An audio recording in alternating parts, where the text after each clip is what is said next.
বিপিএলে দিনের প্রথম ম্যাচে রংপুরকে উড়িয়ে দিয়ে প্লে অফের আশা টিকিয়ে রাখল খুলনা টাইগার্স। মাস্ট উইন ম্যাচে মিরাজদের জয় 46 রানে। অন্যদিকে সবার আগে প্লে অফ নিশ্চিত করা রংপুর হারল টানা 4 ম্যাচে।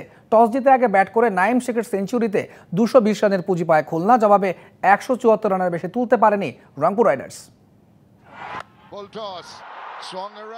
আগেই প্লে অফ নিশ্চিত করা রংপুরের শুধু মোমেন্টামে ফেরার লক্ষ্য, তবে খুলনার জন্য মাস্ট উইন গেম। টুর্নামেন্টের টিকে থাকার লড়াইয়ে ক্যাপ্টেন মিরাজের টস জিতে ব্যাটিং নিয়ে উড়ন্ত সূচনা। প্রথম 2 ওভারেই স্কোরবোর্ডে 27 রান।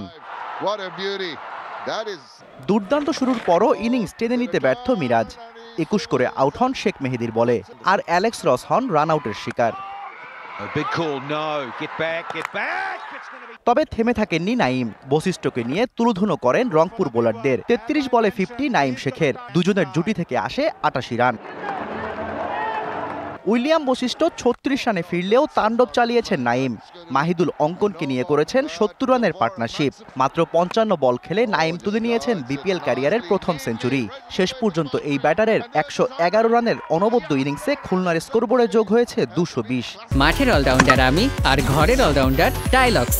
টাইলক্স টয়লেট ক্লিনার, ক্লিন মানেই টাইলক্স। বিশাল টার্গেটে শুরুটা একদমই বাজে ছিল রংপুরের। পাওয়ার প্লের আগেই সাজঘরে হেঁটেছেন তৌফিক ও সাইফ হাসান। তবে এক প্রান্তে রক সলিড ছিলেন সৌম্য সরকার। প্রতিপক্ষের বিপক্ষে একাই লড়াই করেছেন এই ব্যাটার। 31 বলে করেছেন হাফ সেঞ্চুরি। অপর প্রান্তে কেউই সঙ্গ দিতে পারেননি সৌম্যকে। টপ, মিডল, লোয়ার সব অর্ডারেই ব্যাটাররা ছিলেন ব্যর্থ। দলের দ্বিতীয় সর্বোচ্চ 27 রান এসেছে শেখ মেহেদীর ব্যাট থেকে। ওপেনিংয়ে নেমে সৌম্য খেলেছেন শেষ ওভার পর্যন্ত।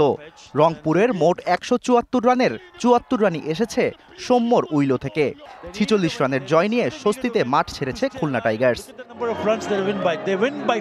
Shahriar Hossain, DBC news desk.